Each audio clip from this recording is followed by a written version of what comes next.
it was originally, an Olympic Games. Unfortunately, I haven't been able to download the whole 5-minute video, 5-second video, or find just who it was. But it was, I found out, 1977, and therefore not an Olympic Games, possibly a World Championship. But I have managed to grab some rather fuzzy screen captures of this video. I don't know if you remember seeing it. Do you remember this guy here? If you look carefully at the bottom right of these pictures, there's the timer. You can see it was going to be a long time ago, so it looks quite fuzzy blurry. So there's the gun that has just fired. What's starting gun? So there's 0 seconds, half a second into the race, and that guy there has got up and started. 1 second 20. That guy is accelerating away. 1 second 80. This guy's sort of starting to. I think I've noticed something over my shoulder. 2 seconds. There's another guy going past and he's looking at the camera. 2 seconds 30. He's looking away with a load. Oh no! Despair. You think how much work has gone into training? The hours and hours and hours of preparation, only to miss out because he didn't hear the starting gun.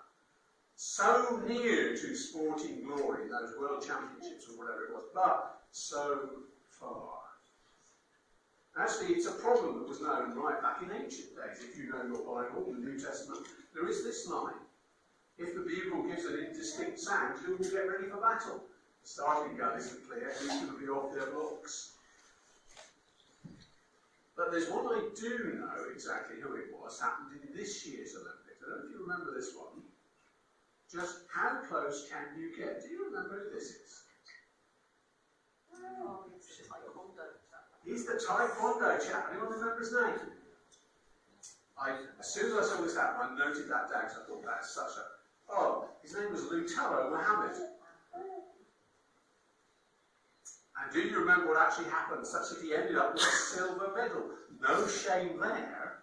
But you know, when it comes to Taekwondo, I was really glad that the BBC put together those little sort of 1-minute introductory videos to explain the sport. So I'm now an expert. Or at least hopefully the explanation that I come up with will make some sense. So, the gold medal bout, the final round, and the clock is ticking down. Our guy was winning. Could he last until the final whistle, hooter, buzzer, whatever? The clock ticked down into single figures of seconds. It is desperation time for the other guy. It is all or nothing. Unfortunately for Team GB, it was all. Mohammed's opponent tried the hardest move in the book, a spinning kick to the head. And he made contact with half a second to spare. Our guy didn't even have the time to look dazed before that bell or buzzer or whatever sounded, and he had lost the bout, which had looked like it's a few moments earlier part of the Team UK gold rush. So we got so far. But it doesn't have to come to something exotic like that on the far side of the globe, and elite athletes who can suffer this way. Come back to this country, down to your local pub or restaurant. This is what they look like nowadays. This is what they used to look like a long time ago, and that earned them the name one-armed bandit. Nowadays they're not so much one-armed, it's all glitzy buttons and things. But it used to be, there's the one arm which you used to pull, and that set these wheels spinning. So it was one-armed in those days, but bandit still applies, I think. These machines are incredibly addictive to some people, and the promise, I put promise in quote marks, the promise of high payouts means that some people will shovel immense amounts of money into them in that usually vain hope.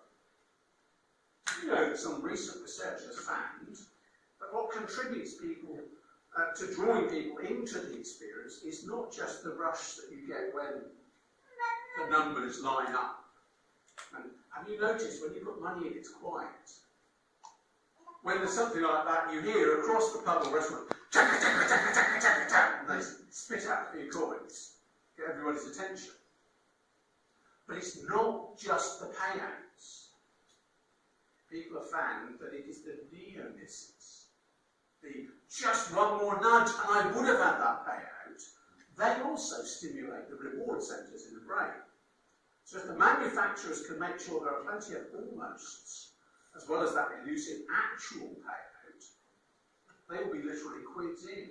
So for them, so near but so far means the operators are kept happy and rich, and the punters are kept happy and poor. Everybody wins. No, I think it stinks. It's exploitative.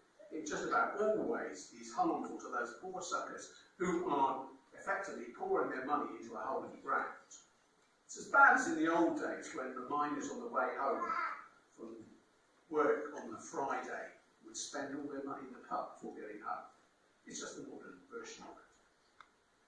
But in that account we had read to us from Mark's Gospel a few minutes back, there is actually another so near but so far that seems a whole lot more innocent than this. In fact, it looks so mild that I think we're liable to miss the point and see it as something which is merely positive. We miss, I think, the sharp bit of what Jesus is saying in Mark 12:34 when he says to this scribe, "You are not far from the kingdom of God." That looks really good, unless you remember, so near, but so far. Hasn't this section of the Bible got to be worth a closer look? In case we might end up so near, but still be so far. So we pick it up at the beginning of the chapter, where things are starting to hot up. Mark 12, of 16 chapters in Mark, most of the rest of it is to do with the crucifixion and the resurrection of Jesus. And this is when we know, perhaps you've seen on wildlife programs, geography programs, one of those immense rivers is going to just throw itself over some waterfall, and the river that has been sedate starts to speed up. And that's what we're getting to in Mark chapter 12. Things are hotting up. The final battle of the cross is just around the corner. But before then, there are some final major skirmishes. And Jesus is going on the verbal offensive. So at the beginning of Mark 12, he began to speak to them in parables. A man planted a vineyard, put a fence around it, and dug a pit for the winepress and built his house, and leased it to tenants, and went into another country. So we don't have time to go into that parable. But note Mark's comment about it afterwards in Mark 12, verse 12. Because of what he said in that parable, they were seeking to arrest him, but feared the people, for they perceived that he had told this parable against them. Now, does that make you think, like it does for me, but who's the them that Jesus told this parable against? Because it can't be just your average man or woman in the street, because that's them there. If that's your normal people, so who's the them? Back to the previous chapter, I can tell you, Mark 11:27. And as Jesus was walking in the temple, the chief priests and the scribes and the elders came to him, and they said to him, "By what authority are you doing these things? Who gave you authority to do them?" So that's the them. It's the Jewish leaders, the Jewish religious high-ups and bigwigs. And Jesus, Mark tells us, told this parable against them. And surprise, they're not going to take that line down. But the retaliation was a bit sneaky. So they left him and went away. And they sent to him some of the Pharisees and some of the Herodians to trap him in his talk. Now that's interesting, because normally the Pharisees and the Herodians were sworn enemies. But they were happy to call a truce in order to confront Jesus. But even together with their joint skills, they were way out of their league. They worked out some very, very clever questions, they thought. I suspect they would have been rehearsing them together for role-play kind of things. Just, is there any way Jesus can get out of this one? No, of course there isn't. Because you've got to answer yes or no, and either way, we've got it. So that's what they thought. And this is what happened. And they came to him and said, "Teacher, we know that you are true and do not care about anyone's opinion. Go on," they're saying. "Tell us, yes or no, stick your neck out, because that's what you do. You're brave like that. But you are not swayed by fear, but truly teach the way of God. Is it lawful to pay taxes to Caesar or not? Should we pay them or should we not?" Notice they give him just two options, yes or no. But Jesus saw right through their pretense, and he replies with an answer that they'll obviously never seen coming. Actually quite famous, you might know already. "Well, you put me to the test. Bring me a denarius and let me look at it. I brought one." You can imagine perhaps at that stage Jesus almost pretends to look and ponder. "Whose inscription and likeness is this?" And they said to him, "Caesar's."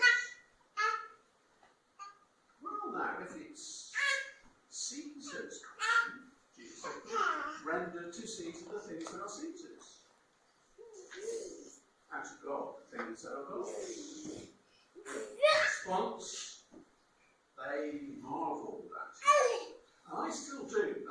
It gives me a little sort of thrill. Hairs standing up the back of the neck. You celebrate that. It's awesomely simple. It is awesomely profound as well.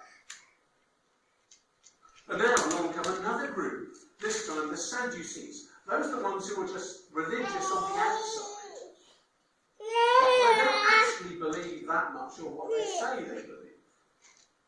They've got a question set for Jesus as well. Probably one that they trusted. Who did believe in this religious stuff like resurrection of the body. And also this question proves what a nonsense that idea is. The Sadducees came to him who say that there is no resurrection. And they asked him a question, saying, "Now, when is time going to do it?" Because it's a long, obviously contrived question. You can read it yourself if you want to. Carry on in Mark chapter 12. But what I'm getting to is, I think a different kind of man has been watching these exchanges. He's been watching, and he's been listening, and he's been thinking. Don't you just wish that people did that a bit more nowadays? Actually listening and thinking. I get so frustrated with programmes like this, BBC's Question Time, when the politicians seem intent on avoiding answering questions, just coming out with their predefined answers and policies, and preferably do it in such a way that cuts, puts down anyone who thinks differently. Actually, I walk to Jesus' careful, thoughtful, pertinent answers here. And maybe you do as well. And certainly this quiet observer from amongst the crowd warms to it as well. And one of the scribes, which actually is one of those scribes or teachers, expert teachers of the law, they knew the Old Testament literally off by heart. And one of the scribes came up and heard the dispute of the blind man. And seeing that he answered them well, he comes out with what I take to be now a fairly honest question of his own. I don't think he's trying to catch Jesus out. And that's perhaps why Jesus, rather unusually, comes out with a straight answer to a straight question. So let's see what this new rabbi makes of this question, because this is a real tricky, important one. He asked him, which commandment is the most important of all? And Jesus gives him two quotations from the Old Testament, one of which is the one we've been looking at already today. Jesus answered, the most important one is, "Hear, O Israel, the Lord our God, the Lord is one, and you shall love the Lord your God with all your heart, and with all your soul, and with all your mind, and with all your strength." There's the first one. But there's a second. The second is this: you shall love your neighbour as yourself. no other commandment greater than these. Notice the common theme in both of them. You shall love. So of all the 600 or so specific commandments that these experts in the law have identified in the Old Testament, you can boil it down to two overarching principles, both based on love. And I think I can almost see, if I visualise it, describe as Jesus comes out with these answers, perhaps smiling, perhaps nodding, perhaps reciting with Jesus the same words. His lips perhaps were moving in sync with Jesus as he said it. And then he speaks his very full agreement. And the scribe said to him, "You are right, teacher. You have truly said that he is one, and that there is no other besides him. And to love him with all the heart, and with all the understanding, and with all the strength. To love one's neighbour as oneself is much more than all whole burnt offerings and sacrifices." He then gives a little bit of elaboration on Jesus' answer. As if, well, it's a pretty good answer actually, but maybe we should take it to a further level to help out this new rabbi. I think it shows how this scribe views the dynamics of this conversation. He thought he was in charge of it. He thought he was questioning Jesus. Actually, I think it's the other way around. He thought, seems to me, that he was the one giving this still young rabbi a lesson. Because, yes, he's a bright lad, this Jesus from Nazareth. Not a doubt about that. He has come up with this excellent answer to this difficult question. But surely a mere 30-something teacher couldn't help to understand this stuff to the extent and the depth that I do. He's given me a smart A-level answer to that. But maybe I shall give him some hints from my degree-level course in theology. And of course, what the scribe says is actually totally right. In fact, that's the danger of the situation. He is so right, but as we'll see in just a moment, he's actually frightfully complacent because of being so right. And so I think we are to see Jesus' quiet response here to this extra theological lesson. Not as just the sort of wrestling back control of the conversation, although it does claim him back for Jesus, that's true. But it's not a mild, hey, do you know who you're talking to here? Kind of thing. But I think it is like a concerned doctor commencing some vital but eventually uncomfortable treatment. And when Jesus saw that he answered wisely, he said to him, "You're not far from the kingdom of God." Have you noticed that people with real authority do not have to keep reminding you of it? Now, if you've heard this advert on the radio recently, do you recognise what kind of car that might be? I'm useless to cars, guys. I look at it and I say, "Oh, there's a black one." Someone else might say? Maserati. Whoa! There's some people who operate in leagues out of mind, do you? It's a Maserati. There's been an advert on the radio recently for this Maserati, coming in at a snip under £50,000. And therefore I personally dispute what they say that this is the perfect day-to-day drive. I'm scared to drive that between church and home. But the advert doesn't tell you an awful lot about the car and what it does. Just that Maserati have been in the business of making cars for 100 years. It finishes by saying, well, we'll just let the car speak for itself. It says, vroom. Actually, I think that sounds a rather rattly vroom. The time I've been most impressed with the performance cars, one day we were, I don't know if it's with Jenny, I don't think it was actually, walking along Ferristown in Truro towards, away from the main town, and soon going to go round this corner and up the hill to the station. And this obviously pricey car whispered past me. And then it must have just put its toe, the person driving must have put their toe down just a bit. Because I suddenly looked and it was just about going around the corner. But it whispered as it came past.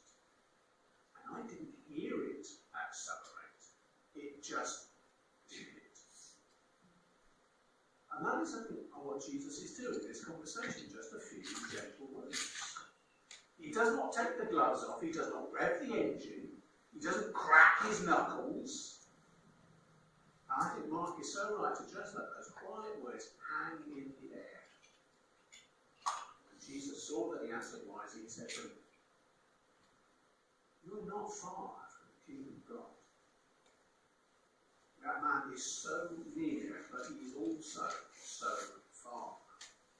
He's standing in front of Jesus, who's God in person, and he's giving him some tips on theology. I mean, seriously? To finish, just two questions, I think, implied in Jesus' comment. Do you really understand? I hope, right? Do you really understand what the law is all about? I think here this has to be a yes and a no. Because although his answer has been very, very good, I think he's also missed something really quite important. For some people of that day, some of this day too, religion is all about keeping a set of rules. If you tick all the boxes, the thinking goes, God will be pleased with you, and the pearly gates will open for you in due time. Although, if you think like this, it is fair to ask, just where does Jesus fit into this scheme? Why a saviour if you can save yourself by keeping God's rules for living? But the scribe knows that it can't just be a question of outward performance and controlled behaviour. It's not just about petty obedience of God, but love of God. Jesus said here, both going to point to the same Old Testament reference. You shall love the Lord your God with everything, with every part of your being. Not just keep 600 old. He is so close, but he's not there. That verse is not just a theological answer, but I think it's a theological question as well. If that is what the law is saying, well, 600 little rules and a lot of self-discipline, I might be able to keep that. But that, how could I ever live like that? Do you? Perfect, round the clock, in depth and then even deeper, full on devotion to God. In who you are as well as in what you do. I read that and I just know I don't come close. I wonder if I've even started. And that really is what the law, according to the New Testament, is all about. See this in Paul's explanation of the gospel in the letter we call Romans. For by works of the law, no human being will be justified in his sight, since through the law comes knowledge of sin. See, I wonder if this scribe just got so excited with the right theological answer to this deep theological question that he doesn't apply that to himself. He doesn't realise that the law is meant to show us that we are sinners. It is to diagnose the fact that we are ill. Yes, those couple of verses sum up the whole of the law, but then the question is, do you keep it? Doesn't such a simple but profound summary convince you that you failed to keep it? Doesn't it simply show you that you are a sinner? That is the essence of what sin is. Not loving God with that kind of completeness. And therefore that you and I need a Saviour. In fact, is that something that you realise as we study this conversation from 2,000 years back? If we're just religious people, we can think that there is wonderful theology in the Bible, and there is. We can delight in the intricacies of biblical Hebrew or biblical Greek, those original languages, if we're lucky enough to know them. Or we can just sigh, oh wow, when Jesus gives such wonderful words. But we can miss the fact that Jesus speaks to us to say that we need him as our Saviour. And if you just go away today thinking, boy, that was some stuff that Jesus said in that passage, wasn't it? Well, it was. But Jesus' words, you are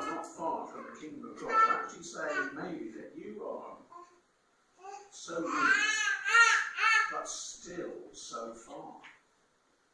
Do you realise how much you need? Not just Jesus then as teacher, but Jesus now as Saviour.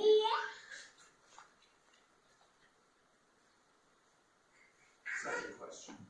Do you really understand that the Saviour is here and available? You're going to think me a little bit slow on the uptake here. You might have got here a long time before me. I must have read this conversation in Mark 12, or parallel in some of the other Gospels. Oh, I don't know, dozens of times over the years. I've read it quite a few times this week, but it only finally dawned on me a couple of days ago what I now think Jesus might be getting at here. I used to think that Jesus was saying that the scribes' understanding was not far from the truth. Not actually the full truth, but a very decent step in the right direction. Yes, you realise that God's law is much more about overall devotion to God rather than just simply keeping a set of rules. Well, that's good. But take a few more steps in understanding. Understand that you, Jesus is saying, to one of the brightest and best of the scribes, the most perceptive of them, you still need to be saved. And understand that God has provided a saviour. I think that is included in what Jesus is saying. Actually, I wonder now if what Jesus was saying has been right under my nose for years and years, but I still missed something. It's that knowing God is not just about understanding propositions or principles, but relating with a person. Look at that verse again. And try imagining the scene. In your mind's eye, what do you see? Because I see Jesus and this scribe, however they look, however they were dressed, it doesn't matter if we're right or wrong about how they looked, what colour skin, beard, whether he looks like an American film star or what. But there are two men standing maybe 3, 4, 5 feet apart, talking. Do you think then Jesus could actually have been saying by implication that the kingdom of God is not just a concept, but the person that you are just 3, 4, 5 feet away? So it's not just an encouragement to keep on thinking, to deepen your understanding, but to meet with God's kingdom in person with Jesus. Perhaps you've been looking for understanding. That's not bad.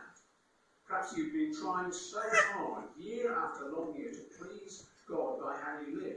And there certainly is a whole lot worse ways you could live than that. Or perhaps a bit like the scribe, you feel that you actually know a bit better than Jesus with all our modern discoveries and refinements. And yet Jesus just stands there calmly, scarcely raising his voice. Mark is saying there that right under your nose, he himself is. Perhaps even to a question we haven't properly put together yet.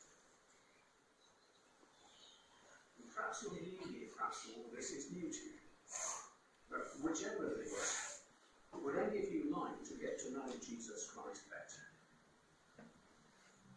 Don't leave here today with simply the title of this talk, so near but so far, being true to you, true of you. Go away with Jesus' words in your ears.